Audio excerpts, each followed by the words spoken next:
tema da mensagem de hoje é a recompensa da fidelidade. Vale a pena ser fiel, meu querido. Abra a sua Bíblia ou acompanhe comigo no telão. Deuteronômio capítulo 7, versículos 6 até a 9. Diz a palavra de Deus: porque tu és povo santo ao Senhor teu Deus. O Senhor teu Deus te escolheu para que lhe fosses o seu próprio povo, de todos os povos que há sobre a terra.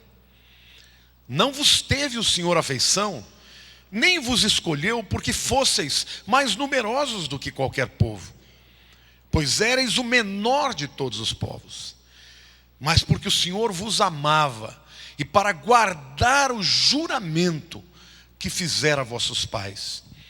O Senhor vos tirou com mão poderosa e vos resgatou da casa da servidão, do poder de Faraó, rei do Egito.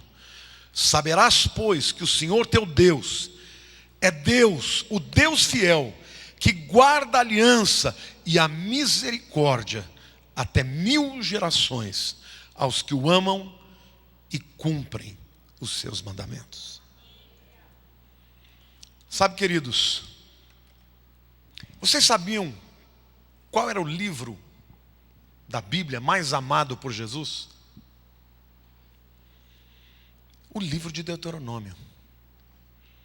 O livro de Deuteronômio é disparado o livro que Jesus mais citou do Velho Testamento. É claro que nenhum dos livros do Novo Testamento haviam sido escritos, né? Eles vieram depois da morte de Jesus. Na tentação no deserto, quando Jesus enfrentou o seu maior adversário, o diabo, Jesus citou 3 vezes o livro de Deuteronômio. Mas o que é de fato que o livro de Deuteronômio fala? Deuteronômio é uma palavra grega, que significa segunda lei, ou a repetição da lei.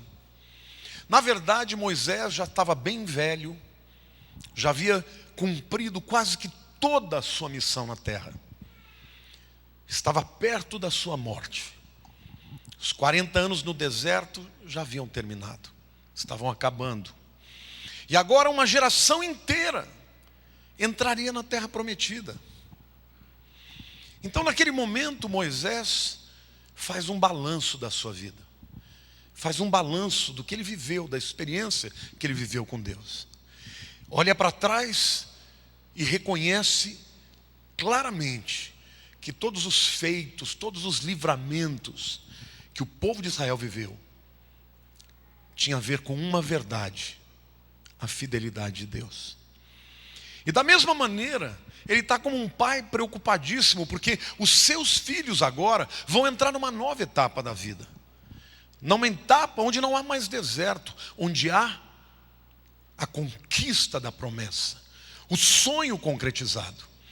E ele sabe muito bem que o momento de terrível dificuldade, o momento do deserto é o momento que as pessoas buscam a Deus.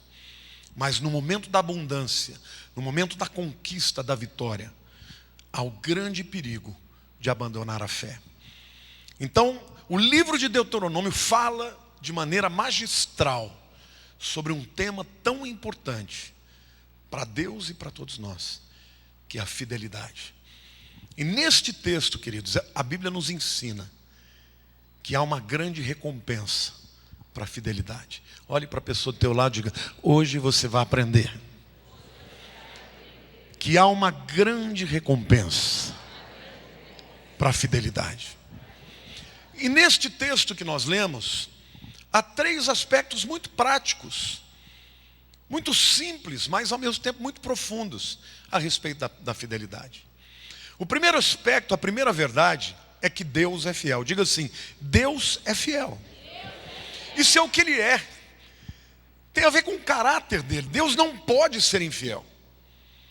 Nós não entendemos muito bem isso, e eu percebo que há pessoas que têm uma dificuldade enorme de crer na fidelidade de Deus, porque os nossos parâmetros são humanos e os homens são infiéis. Se você teve uma experiência em que o teu pai foi infiel a você, abandonou a família e te deixou, Muita gente vem no meu gabinete e fala: pastor, eu tenho dificuldade de crer que Deus se importa comigo. Muitas vezes porque o pai, a mãe não se importou. Mas ainda que os homens sejam infiéis, Deus é fiel. E essa é a primeira verdade que Moisés fala. Ele olha para trás e ele vê a marca de Deus, a marca da sua fidelidade em todos os momentos. E ele fala muito claramente sobre isso no versículo 9, quando ele diz assim: saberás, pois, que o Senhor teu Deus é Deus, o Deus fiel, que guarda a aliança e a misericórdia até 1000 gerações aos que o amam e cumprem os seus mandamentos. Quando a gente tem netos, quantos aqui já são vovôs ou vovós? Querido, a gente é melhor vô do que pai, sabia? Porque a maturidade nos ensina tantas coisas. E eu amei tanto a minha filha, eu tenho uma filha única. Eu amei tanto, eu falava assim: impossível amar tanto alguém quanto um filho. Eu prometo para você, você vai amar os teus netos igualmente. Só que com os netos a gente não erra os erros que a gente errou com os filhos. E eu me peguei um dia desses assim, olhando para aquele menininho que fala: vovô, vem cá, vovô. Eu falei: esse menino manda em mim desde 2 anos de idade. E me peguei muitas vezes preocupado com o futuro dele. Como vai ser o mundo que o Enzo vai viver? Isso me assombra, muitas vezes me assusta. E um dia orando, Deus falou comigo: filho, eu tenho uma aliança com ele. Porque eu tenho uma aliança com você até 1000 gerações. Está muito além dele. Deus é fiel, queridos. Quantos aqui são filhos de crentes ou netos de crentes? Fique de pé.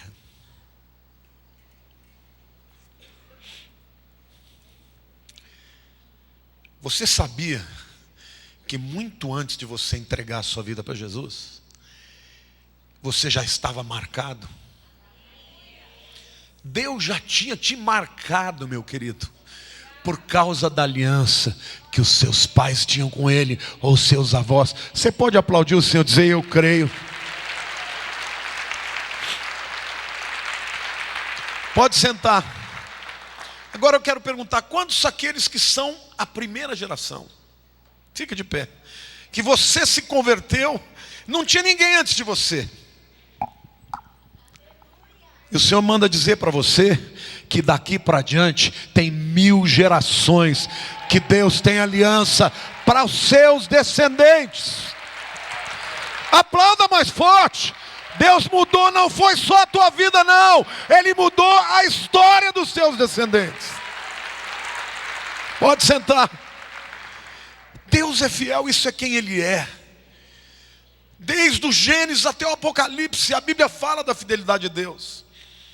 Em Apocalipse 19, versículo 11, quando João vê os céus abertos e Jesus vindo, ele diz assim: vi o céu aberto, e eis um cavalo branco, e o seu cavaleiro se chama Fiel e Verdadeiro, e julga a peleja com justiça. Sabe qual é o nome do teu Redentor? Fiel e Verdadeiro. Amém, diga: fiel e verdadeiro. Ele é o nosso Senhor. Essa é a primeira verdade que você precisa entender. Seja na hora da dificuldade, seja na hora da vitória, seja na hora da dor, seja na hora da conquista, seja no momento da abundância, seja no momento da falta, Deus é fiel. Não balize o caráter de Deus pela circunstância que você está vivendo, porque a circunstância que você está vivendo é passageira, mas Deus é o mesmo, Ele é imutável.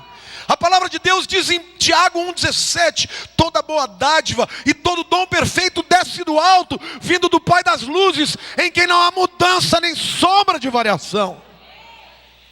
Deus até permite muitas vezes que nós passemos por lutas, para provar o nosso caráter. No livro de Deuteronômio, Deus fala: vocês foram provados 40 anos no deserto, porque Deus queria ver o que havia no seu coração.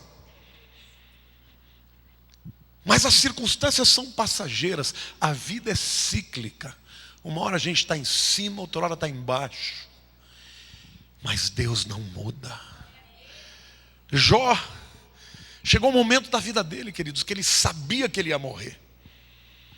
Não tinha sobrado mais nada, tinha perdido tudo, tinha perdido família, estava cheio de enfermidades, os amigos acusando ele. E ele vira assim, ele diz assim: eu sei que eu vou morrer, mas ainda que eu morra, eu continuarei crendo em ti. Amém, queridos? Deus é um Deus que ama aqueles que lhe são fiéis, porque Deus é fiel. Diga para a pessoa ao teu lado: Deus é fiel. Essa é a característica do seu Deus. Mas esse texto diz mais do que a fidelidade de Deus. Esse texto fala claramente que um Deus fiel tem promessas fiéis. Amém ou não? Deuteronômio 7, os versos 7 e 8 diz assim: não vos teve o Senhor afeição, nem vos escolheu porque fosseis mais numerosos do que qualquer povo, pois era o menor, vocês eram os menores de todos os povos, mas porque o Senhor vos amava, e para guardar o juramento que fizera aos vossos pais, o Senhor vos tirou com mão poderosa e vos resgatou da casa da servidão e do poder de Faraó, o rei do Egito. O que Deus está falando é o seguinte: olha, eu não escolhi vocês porque vocês são mais bonitos, não. Vocês não eram o melhor povo, não eram o povo mais forte, mais valoroso, os melhores guerreiros. Não, vocês eram um povo muito menor do que a maioria dos outros povos. Eu escolhi vocês porque eu jurei para os vossos pais. Aqui no caso está falando de Abraão, de Isaac e de Jacó, que eu tenho uma aliança com eles, e vocês foram encontrados soberanamente, pela minha graça, vocês foram alcançados. Por isso que eu perguntei a vocês: quantos são filhos de crentes aqui? Querido, o dia que você fez uma aliança com Deus, você pode escrever que a aliança vale para 1000 gerações. E quando Deus fala, Ele não está falando de Araque. No dia que você entregou a vida para Jesus, os teus filhos estão debaixo dessa aliança. Eles já estão predestinados para serem alcançados por causa do amor que Deus tem para aqueles com quem Ele faz aliança. Amém ou não? Glória a Deus. Não tenha medo. Os seus descendentes já estão na agenda de Deus. Você não sabe quando, nem de que jeito, mas eles vão cair na rede. E vão vir dizendo: oh Deus, vão ter uma experiência extraordinária, maravilhosa, pessoal. Mas na agenda de Deus na eternidade estava lá: tica, alcancei esse, por causa que eu jurei que aos vossos pais. Amém, irmãos? Deus não é só fiel, Ele é fiel à sua promessa, Ele é fiel à sua palavra, Ele é fiel a tudo que Ele disse. Ninguém pode impedi-lo de cumprir. Não há adversário que possa impedir. O diabo até tenta, mas não consegue. Porque quando Deus promete, Ele vai cumprir. É muito importante a gente saber disso, ter consciência dessa graça. Mas é importante fazer uma reflexão aqui, porque quando a gente fala de graça, há dois extremos muito errados para compreender ou lidar com a graça. E eu quero falar sobre isso porque a Bíblia nos ensina como é que eu, um pecador, lido com a graça de Deus. O primeiro extremo é aquele indivíduo que fala assim: bom, se é pela graça, eu posso pecar à vontade. Então a graça se torna uma licença para você pecar à vontade. Isso é um grande erro, querido. Sabe por quê? Porque ainda que o pecado não tire a sua salvação, o pecado sempre gera morte. Pecado tem consequência, pecado gera escravidão. A pessoa que começa a usar droga, ela começa de brincadeira. Aí o dia que ela resolve largar, ela não consegue mais largar. A pessoa que começa a se prostituir, ela começa achando ótimo no começo, mas depois não consegue largar, a menos que haja o poder de Deus para intervir, amém ou não? Então o pecado sempre foi e sempre será muito ruim. E andar na graça não significa viver uma vida livre para pecar. 2 Coríntios 4, 1-2 diz assim: pelo que tendo esse ministério, segundo a misericórdia que nos foi feita, não desfalecemos. Pelo contrário, rejeitamos as coisas que por vergonhosas se ocultam, não andando com astúcia, nem adulterando a palavra de Deus. Antes, nos recomendamos a consciência de todo homem, na presença de Deus, pela manifestação da verdade. Paulo deixa claro: eu fui salvo pela graça, não foi o meu merecimento. Do mesmo jeito que Deus escolheu Israel por causa da aliança que tinha feito com Abraão. Isso não queria dizer que o povo de Israel pudesse andar em pecado, em idolatria, após outros deuses. A mesma coisa Paulo diz: vocês foram salvos não porque vocês são santos, mas pela graça. Porque Jesus morreu pelos seus pecados. Mas isso não dá a nenhum de nós liberdade para viver em pecado. Porque o pecado sempre vai levar o homem à morte. Mas há um outro exagero, um outro extremo que precisa ser dito também. Que é o exagero daqueles que acreditam que são santos. Que olham para si como os fariseus e se acham melhor que os outros. Os fariseus, irmãos, eles foram capazes de olhar para Jesus e dizer: está fora do padrão. Eles não reconheceram que estava diante deles o Messias que eles esperavam. Não importava o que Jesus fizesse, Jesus podia pregar maravilhosamente bem, curar os enfermos, ressuscitar os mortos. Cada vez mais eles se levantavam contra. Por quê? Porque Jesus não se encaixou àqueles que eles esperavam. Cuidado com o farisaísmo. O homem que olha para si e acha que alcançou o padrão exigido por Deus é cego. Não olhou no espelho, não enxergou a alma. Queridos, nós somos pecadores. A Bíblia diz: todo homem está destituído da glória de Deus, porque todos pecaram e destituídos estão da glória de Deus. Não há um justo sequer. Ora, se não há nenhum justo sequer, como é que Deus nos salva? Pela graça sois salvos, mediante a fé. Isso não vem de vós, é dom de Deus, não de obras, para que ninguém se glorie. Querido, quando você chegar nos céus, não vai haver espaço para um louvor para qualquer pessoa. Eu vou encontrar vocês lá. Mas ninguém vai chegar e falar: ô pastor Lamartine, estou aqui por sua causa. Não. Estou aqui por causa dele. Querido, na presença de Jesus, todo brilho humano vai ser ofuscado. Lá só haverá lugar para um nome ser adorado, exaltado, diante de quem nós vamos nos dobrar, nos prostrar e dizer: digno é o Cordeiro que foi morto. É só Ele que é santo, meu irmão. Você não é. Deus não te chamou para ser um fariseu, para julgar quem quer que seja. Os fariseus tinham 613 preceitos. Eles achavam que eles cumpriam a lei. E lá em João capítulo 7, verso 19, Jesus diz assim: não vos deu Moisés a lei? Contudo ninguém dentre vós a observa. Por que procurais matar-me? Vocês estão querendo me matar? Porque acham que eu não cumpro a lei? Vocês não cumprem. Essa é a verdade, queridos.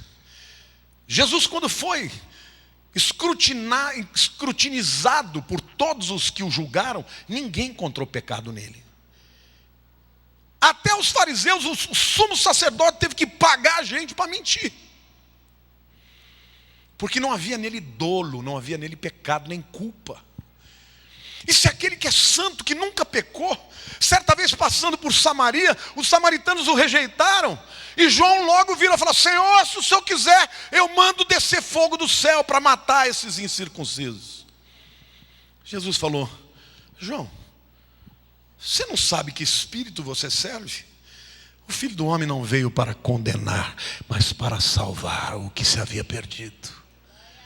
O teu chamado, meu querido, não é julgar ninguém. A Bíblia diz que você julgue a si mesmo. Olha no espelho, veja o que Deus quer mudar na sua vida. Qual é a área que Ele quer mudar o seu coração? Agora, o Deus que é fiel às suas promessas. Então como é que eu lido com a graça? Eu reconheço todos os dias que Ele me alcançou pela graça. Eu não mereço, mas eu agradeço e o adorarei até o último dia da minha vida. Amém, querido? Quantos pode aplaudir o Senhor? Dizer aleluia, aleluia.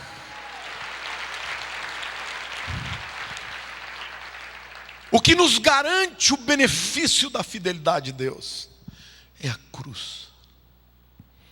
O salmista, no Salmo 130, versos 3 e 4, ele diz assim: se observares, Senhor, iniquidades, quem, Senhor, subsistirá? Contigo, porém, está o perdão, para que te temam. Sabe qual é a maior vitória de Deus em relação ao diabo? Saibam vocês que o diabo, o acusador, é o promotor. Ele conhece a lei de cor e salteado. É por isso que ele é o acusador que nos acusa de dia e de noite. Mas se ele é o acusador, Jesus é o advogado, que na presença do Pai diz: Senhor, a pena já foi paga, eu paguei. Você não vai pagar, você não precisa pagar, porque Ele já pagou. Quem recebe, sabendo que tinha uma pena de morte, recebe está livre, está perdoado. Como é que uma pessoa lida com isso? Jesus disse: quem é muito perdoado, muito ama. Quem ama mais a Jesus é quem mais reconhece que Ele lhe perdoou. Quando você vê uma pessoa julgando os outros, não conhece o amor de Deus. Porque Deus amou o mundo de tal maneira que deu seu único Filho, para que todo aquele que nele crê não pereça, mas tenha a vida eterna. Diga para a pessoa do teu lado com bastante amor, diga: querido, o Senhor te ama muito. Ele deu o melhor que Ele tinha por você. Quantos recebem, diga: eu recebo.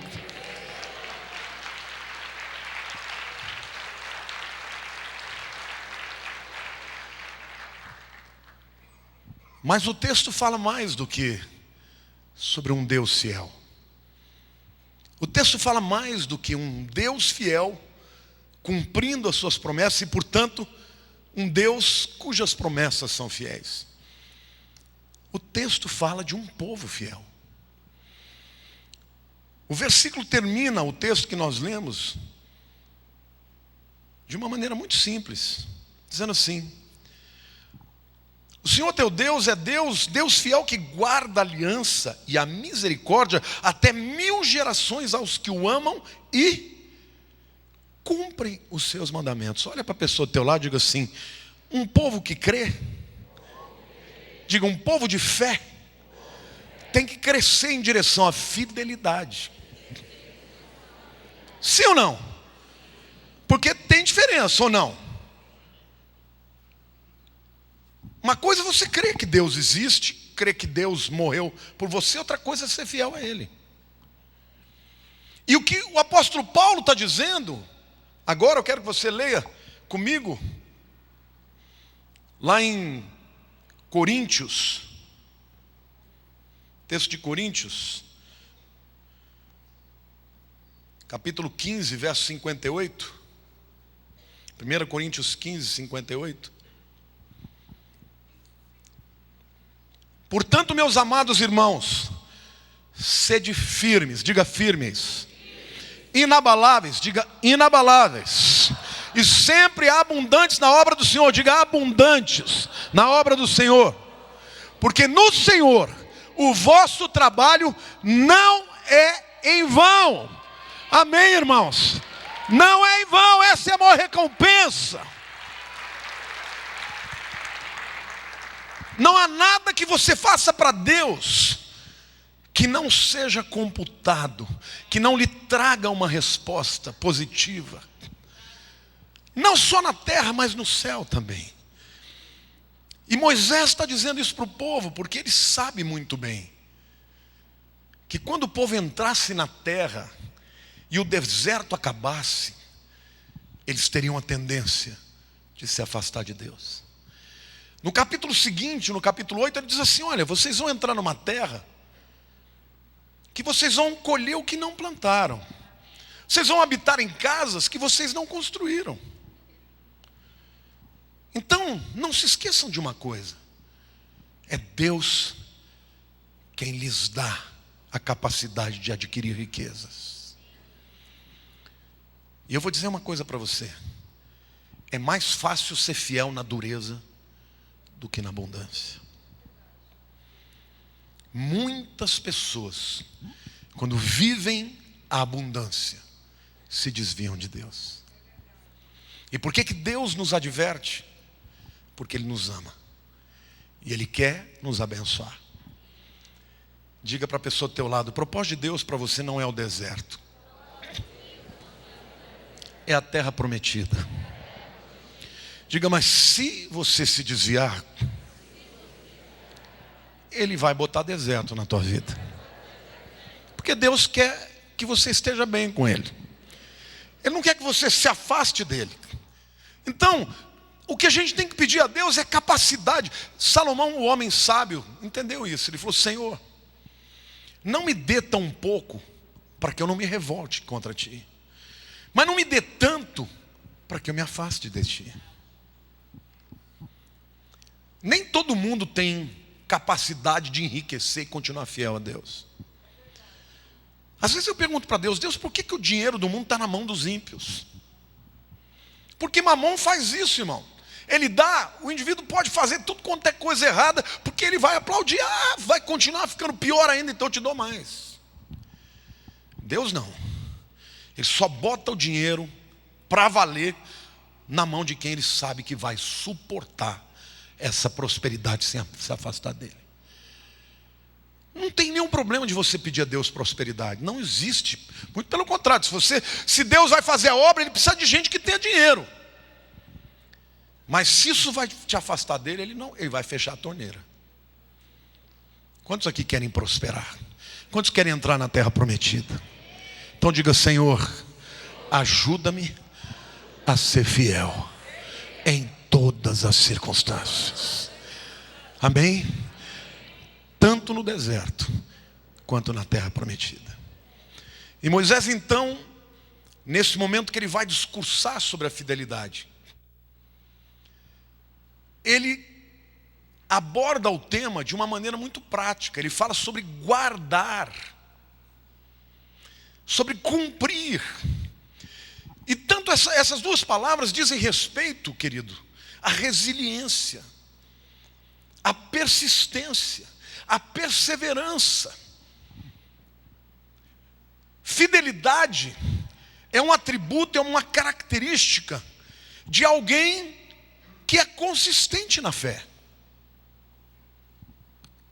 Eu penso na fidelidade mais ou menos como uma maratona. Tem algum maratonista aqui? Alguém que já correu uma maratona? Fica de pé lá, meu irmão. Deu vontade de parar? Muito. E você parou? Chegou até o fim? Muito obrigado. Deixa eu falar uma coisa para você. Fidelidade não tem nada a ver com corrida de 100 metros. Na corrida de 100 metros, só os 3 primeiros que ganham que são valorizados. Porque qualquer um pode correr 100 metros. Eu posso correr 100 metros em 40 segundos. Mas eu vou passar pela linha de chegada. Mas uma maratona não. Maratona, todos os que cruzam a linha são vencedores. Porque na maratona, o difícil é chegar. E para você chegar, você tem que se preparar. Mas não só fisicamente, psicologicamente. Porque no meio da maratona, muitas vezes, o corpo vai dizer, para, chega. E você vai ter que dizer, eu vou continuar. Tem até uma propaganda agora, que está passando aí num dos canais de esporte, de uma maratonista mulher, que ela chega no fim da maratona assim, puxando a perna. E disse, no começo era só uma maratona. Depois ela entrou para a história. Eu nunca vou correr uma maratona de verdade. Mas na maratona da vida, eu vou até o fim. Eu vou cruzar aquela linha lá e eu vou ouvir de Deus, filho, foste fiel no pouco, sobre o muito te colocarei. Porque esta é a relação com Deus. Pelo pouco que você faz, muito será a tua recompensa. Moisés entendeu isso. Certamente ele olhou para trás, ele se lembrou de onde ele veio. Quando ele foi encontrado por Deus, ele era um fracassado, um assassino, um derrotado, um fugitivo. Quando Deus o chama, ele diz, eu sou gago, eu não sou capaz. Mas ele se torna um grande orador, um grande líder. E agora ele está no fim da sua carreira, ele olha para trás e diz, Deus foi fiel. Mas eu também fui fiel a Deus. E eu quero dizer para você, querido, que a obra da graça de Deus faz daqueles que desejam, daqueles que querem ser fiéis, obras lindas de Deus. Efésios 2, 8, 9 e 10 diz o seguinte, pela graça sois salvos, por meio da fé. Isso não vem de vós, é dom de Deus. Não de obras, para que ninguém se glorie. Os primeiros versículos falam da graça de Deus, não tem nada a ver conosco.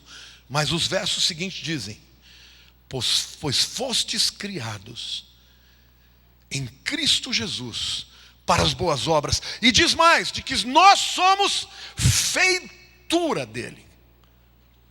Criados em Cristo Jesus para boas obras. Essa palavra feitura na língua grega, que foi escrito no Novo Testamento, é poema. O verbo fazer no grego é poiel.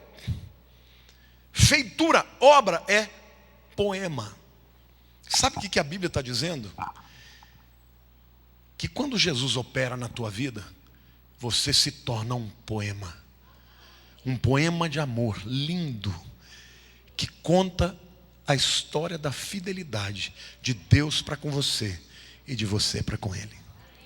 Amém? Você pode declarar o seu amor de uma maneira direta. Você me ama? Te amo. Eu te amo, viu? Mas quando eu fiz 18 anos de casamento com a Lília, eu escrevi um poema.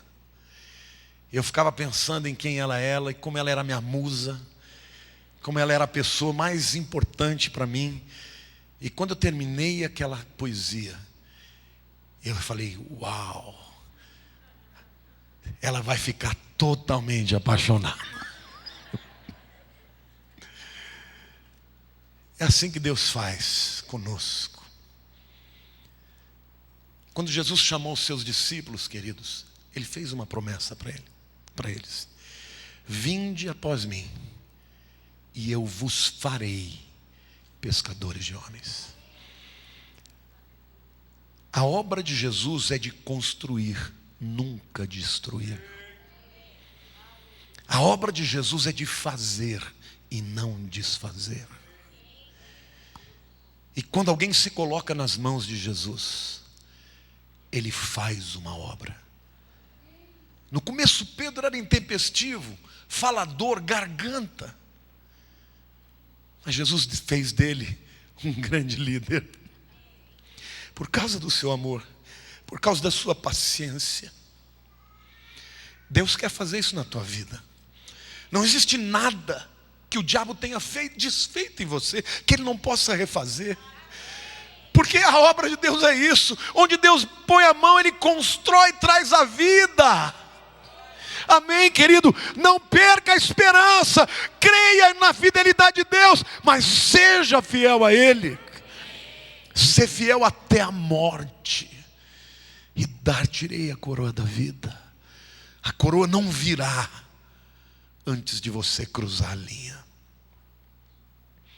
Fidelidade. Deus quer levantar um povo que fale menos e viva mais. Que seja fiel. Que seja um poema de amor para o mundo. As pessoas têm que olhar para você e têm que ver a obra de Deus. Tem que ver aquele defeito que você tinha, que você não tem mais. O diabo vai querer sempre te rotular. Se você é assim, eu era assim, não sou mais. Já não vivo eu, mas Cristo vive em mim. Amém? Porque quando Deus opera na nossa vida, nós nos tornamos melhores, mais fiéis a Deus.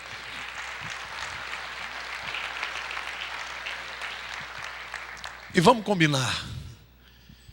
Fidelidade não é fácil. Mas ninguém quer um relacionamento que não seja baseado em fidelidade. Se você é um empregador, você contrata um empregado que seja muito capacitado, mas que tem um histórico de traição e infidelidade. Por exemplo, vem ali a secretária doméstica, vem trabalhar na sua casa. Trabalhei aqui, trabalhei ali, trabalhei ali, trabalhei ali. Aí você pergunta, mas por que você saiu tanto? Não, porque ali eu roubei, ali eu falei mal da... Você contrata a pessoa? Olha, mas eu cozinho bem pra caramba. Ou então você vai se casar com uma pessoa e ela chega para você, eu te amo tanto, mas eu quero te avisar uma coisa, não sei ser fiel. Um dia desse eu estava vendo no YouTube. O YouTube tem umas coisas engraçadas, né? Talvez você tenha visto isso. Era um entrevistador falando com um casal que estavam fazendo 54 anos de casamento. E aí o entrevistador pergunta para o marido, e aí, você sempre foi fiel? Ele falou, você sabe, né, caminhoneiro, deu uns pulos ali, um pulo aqui. Quando falava com a mulher até ali tinha falado que ele era maravilhoso, carinhoso. E ele fala, deu uns pulos aqui. A mulher falou, como assim? Eu não sabia desse negócio não. No ar a coisa esquentou ali, entendeu? Quantos aqui querem que a sua esposa seja fiel? Quantos aqui esperam que os seus maridos sejam fiéis? Querido, até Deus se relaciona com base na fidelidade. Ele sabe que nós muitas vezes erramos. Mas o que Ele espera de nós é que a gente seja capaz de corrigir o que fez de errado, para começar um relacionamento com Ele, baseado na fidelidade. Não tem ninguém aqui que possa julgar alguém. Ninguém. Todos nós somos pecadores. O que nós podemos fazer uns para com os outros é encorajar, trazer o que está desviado de volta para o caminho, trazer o que está vivendo, quebrando aliança com Deus, de volta para a aliança. Essa é a vontade de Deus. Nós estamos no início do ano, que você possa pedir a Deus para que nesse ano você seja fiel a Ele todos os dias. Nós não sabemos quando vamos encontrar com Ele, não é? Seja pelo arrebatamento, seja pela morte. Eu quero ser encontrado fiel, digno Só Jesus. Porque para Deus, ou é santo totalmente, ou está fora da sua presença. Mas como então eu posso ter certeza de que eu vou estar na presença dele? Muito simples. No Velho Testamento, quando alguém levava um animal para sacrificar ao sacerdote, o sacerdote analisava minuciosamente o sacrifício. Não podia ter nenhuma quebradura, nenhuma mancha, nenhum piolho, nenhuma verruga. O sacerdote nem olhava para o fulano, porque o que importava ali não era que ele fosse perfeito, mas que o sacrifício fosse perfeito. Por isso, quando você chegar na presença de Deus, Ele vai olhar para você e vai ver o sangue do Cordeiro. Vai dizer: está debaixo da graça. O sacrifício que você apresentou é perfeito. Amém, queridos? Mas como vamos viver com essa graça? Amando a Deus, vivendo e deixando Ele trabalhar na nossa vida, de maneira que nós sejamos um poema de amor, feitos por Ele, escritos por Ele, para alcançar aqueles que não o conhecem ainda. Amém?